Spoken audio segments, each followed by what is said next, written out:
And our first story, the Electricity Company of Ghana will receive some $60 million to upgrade its distribution network and further enhance its commercial capacity to improve revenue. However, the company's ability to pay back the money is being questioned. Under the deal between Ghana and the International Development Association, government will lend the money to ECG to pay back in some 17 years. But the ranking member on the Finance Committee of Parliament, Dr. Anthony Akutose, says the power distributor will be in serious default if the terms are not reviewed.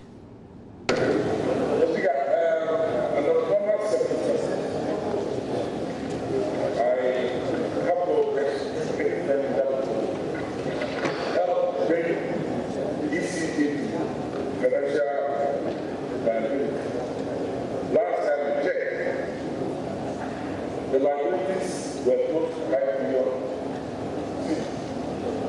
So, out of necessity, we need to do what we can.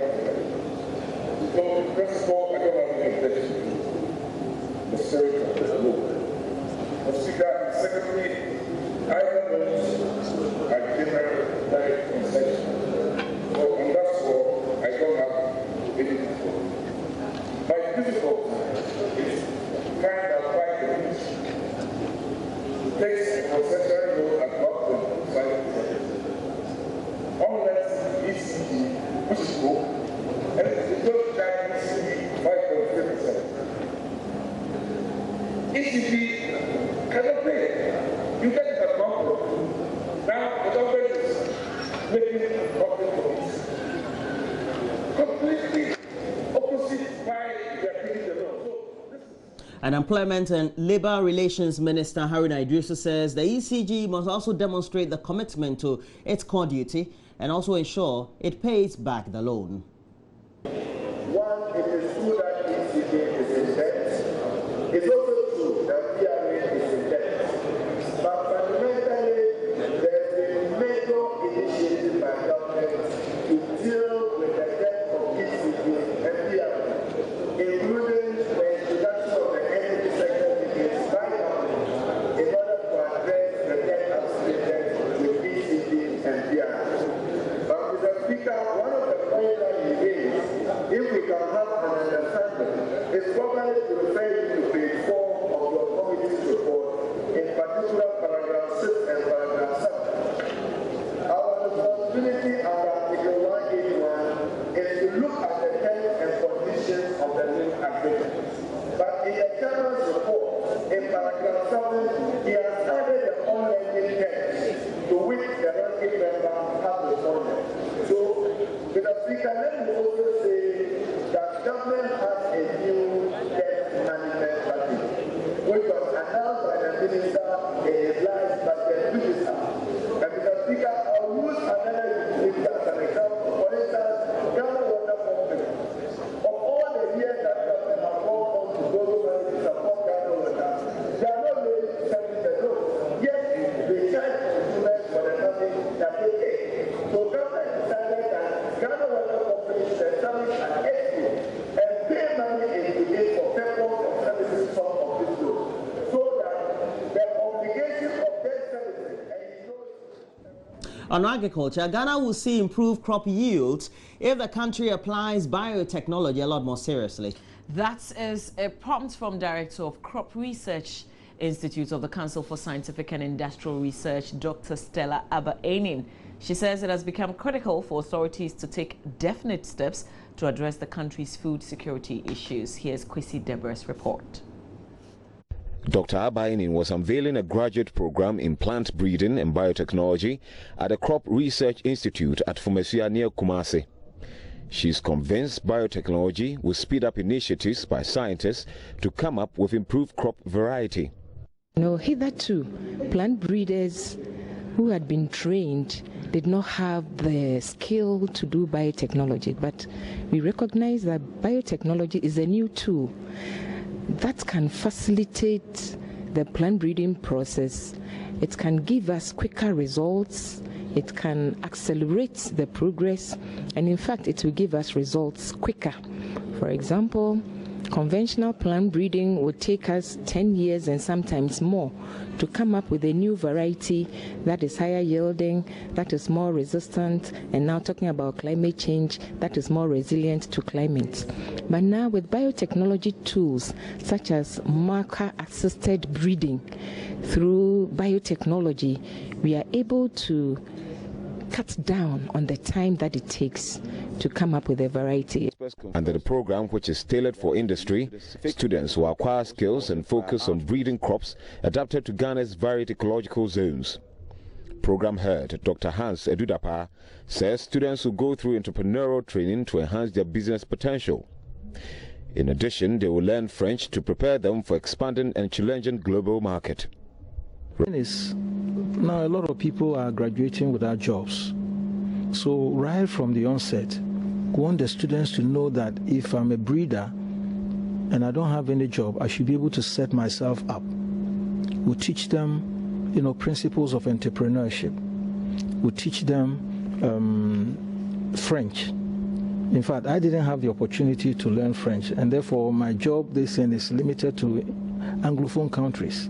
There are a lot of jobs out there, but if you are somebody who can speak French, then it opens you up. Reporting for Joy News, Kwesi Debra. And we know that the election will be the opportune time for you to talk about or make a choice for the best leadership for our country. And that is why we keep asking whether you've thought for once how the use of cartoons can potentially send a message of peace during this electioneering. Well, as Ghana gears up for the presidential and parliamentary elections on December 7, a political cartoon on promoting a violence-free elections has been launched to send that message. Hano Dame was at a program by the Cartoonist Alliance of Ghana and came through with this report. The message for peace before, during and after the general elections has been sent across in various ways. The Cartoonist Alliance of Ghana is sending a picturesque version of this. This morning they launched a theme cartoon, as we can see behind here, Say No to Violence. It comes with a book and also a video. With me is Hugh Quist, who is the coordinator of the Alliance, to explain further why we need a cartoon to send a message of peace. Welcome to Joy News. Now, why did you come up with this? Yes, we are in a very critical period of our nation, and that is the elections. And we think it is very important to stress that we all work together to promote peace and non-violence during these elections. And we have done that through developing a theme cartoon that serves as an icon for the campaign. So anytime you see the various key political leaders, you know that they are all working for peace. Do you want to stick in the mind of anyone who reads this book or watch the video or see this picturesque act that you did? Just say no to violence and do whatever you can to protect the peace during, before, during and after the elections. Preserve the peace. And also launching this particular project, the former chairperson of the Ghana Peace Council, Professor Emmanuel Asante, recounted incidents in some parts of the country where simple misunderstanding created chaos. We cannot continue to beat our chest and say that we are a peaceful nation if we do not work at it to ensure that at least the peace that we seem to be, the relative peace, and I use the word relative peace, that we seem to be enjoying in this country, if we do not really ensure that that relative peace is maintained and that we even go beyond that to ensure that peace is something that we as Ghanaians can't take for granted. Now we cannot take peace for granted in this country. Everywhere we have been, we have had a lot of people expressing very concern about, violent-free elections. There are pockets in different places. We know what happened during the voters' transfer in different places. I was in Tamale, together with the Media Foundation of West Africa, trying to promote issue-based, campaign. And that morning, somebody had walked to the Electoral Commission's office with AK-47 because of the transfer of votes and shot at the ceiling. And therefore, you cannot sit here and say, oh, everything is going smoothly. It may be going smoothly in your area. In certain other places, we cannot take things for granted. President of the Ghana Journalists Association, Afel Moni, asked journalists and civil society organizations to ensure that their comments and words do not plunge the country into chaos. Many are those who are increasingly afflicted by doubt and constricted by fear, doubt that the media cannot or may not provide peak performance in terms of electoral journalism to guarantee the success of the December 7 election, and fear that in a worst case scenario, the media may plunge this beautiful nation into war. Thankfully, the December 7 election provides another opportunity for us to prove our critics wrong and tell the skeptics that we've done it before and we shall do it again come December 7. And one vehicle with which the media can silence their critics is the cartoon project which we've just seen. Surprisingly, no representative from any of the political parties were represented here at the launch of this particular project. For Joy News, my name is Hannah Odami.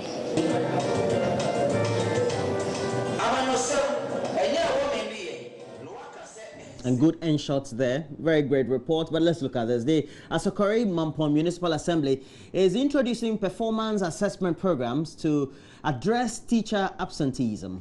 The move set to become effective next academic year is anticipated to improve education standard in the area. Municipal Chief Executive Nuhu Hamidan spoke to Joy News after the inauguration of a 6-unit classroom block at Aswase. Prince Apia has more.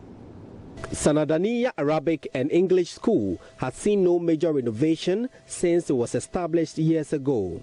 Classrooms for the basic school had become disincentive for teaching and learning. Authorities had to end classes abruptly due to excessive heat when the classrooms are full.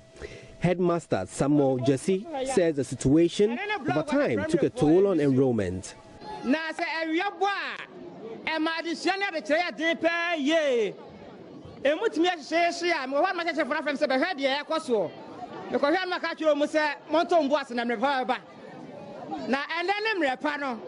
Enti yenyina ya dansefo se ene yenyina de ene hu se yenya blog fofra ene yenyina ebekomu na minmu se new blog yi bebu ama de suane ade kire akoso ye ama enwoma sua paja e wo school mu ha ene new zongo ha sei ebia o minmu se free jo adeko ene madaya ya bia no nti enkola be school mu apa na minmu se free next time so kono school, you better run a double stream. You better A and B. And I'm sad that way. With a more favorable environment now, Mr. Jesse appeals to authorities for computers for the laboratory. Yes, Oliver Chase, Obusabe, when you be there, let's Obusabe. Now the Sadia Dikai and it's a then your new ICT lab. Ewo esoro kama pa na yehia computers a yade begumu ade a kire yemofa na de ebia yesa hia nkonya kakra yade begu dam ase na enkola na tena so na ma de chena de sua akoso. In the midst of the euphoria, a major challenge identified by authorities as teacher absenteeism, MCE Alhaji Hamidan outlines proposed measures to halt the trend. From next year going, what we're going to do mainly is to make sure that the teachers themselves are assessed. If we realize that you are a teacher, but you use your classroom for business instead of teaching, we'll just show you exit. That we are in discussion with the Ghana Education Service, with the Municipal Directorate. We'll ensure that we put measures in place to ensure that the teachers are compelled to do what is expected. Prince Apia reporting. The Volta Region chapter of the New Patriotic Party is sending a strong warning to Togolese who intend to take part in Ghana's elections that will be taking place in December. And according to the regional executives, any Togolese found at a polling station in Ghana in an attempt to vote will be mobbed and made to face the full wrath of the law. The NPP Volta Regional Chairman John Peter Amawu made this known at a press conference in Ho on Tuesday. Peter Amawu explained that the party would implement a monitoring operational strategy dubbed Operation Eagle Eye to ensure any Togolese who crosses the border to Ghana to vote would be fished out and dealt with in accordance with the law. He also slammed the NDC General Secretary Siedu Nketia for encouraging Togolese to take part in the upcoming elections and called on the former president, Jerry John Rawlings, to advise the NDC against that call. He, however, assured that any Ghanaian citizen resident in Togo would not be prevented from exercising his or her constitutional right on December 7. We want to also take this opportunity to send a strong warning to Togolese who are usually contracted by the government NDC to come and vote in Ghana for freebies to abstain from such practices and acts of criminality. This is because we have designed a monitoring operational strategy called Operation Eagle Eye to mock every Togolese who would dare to cross Ghana border with intention to come and vote for freebies.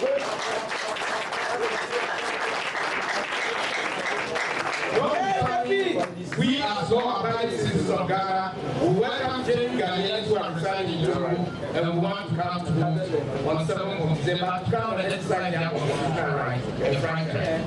On the contrary, we want to send this message as a strong warning to those Togolese with such criminal motives that Operation Eagle Eye will deal with them squarely and mercilessly in accordance with the law. The General Secretary of the government NDC have no patriotic values by inciting Togolese to come to Ghana and vote for the NDC. Regrettably, this practice is against every constitutional right to call on Togolese to come to Ghana. The NPP Volta is therefore vehemently warning the government NDC to retract from such dodgy electoral criminality. We have Peter Amawu, who is the NPP chairman for the Volta region. All right, that's it for the AM News. Of course, we do have a lot more news when you log on to our website. We will visit the page shortly. That's myjoyonline.com. But first, we've got to do the newspapers, which is right after this.